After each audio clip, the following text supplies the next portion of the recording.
سونے سے وضو ٹوٹتا ہے یا نماز ٹوٹتی ہے؟ دیکھیں نماز میں اگر آنکھ لگ گئی تو اس سے نماز نہیں ٹوٹتی.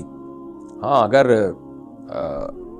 نماز میں سجدے میں جیسے خواتین سجدہ کرتی ہیں سمٹ کے، اس طرح سوتے سوتے اس کیفیت میں کوئی شخص چلا گیا تو چونکہ بالکل ہی بچھ گیا ہے زمین پہ، تو یہ گہری نیند ہے، تو اس سے پھر وضو بھی ٹوٹ جائے گا اور نماز بھی ٹوٹ جائے گی.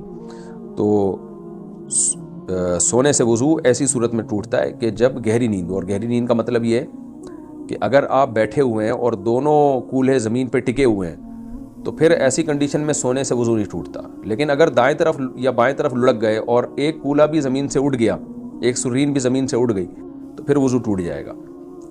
اور لیٹے لیٹے سو گئے، یعنی زمین پہ چت لیٹ کے سو جاتے ہیں، اس سے بھی وضو ٹوٹ جاتا ہے.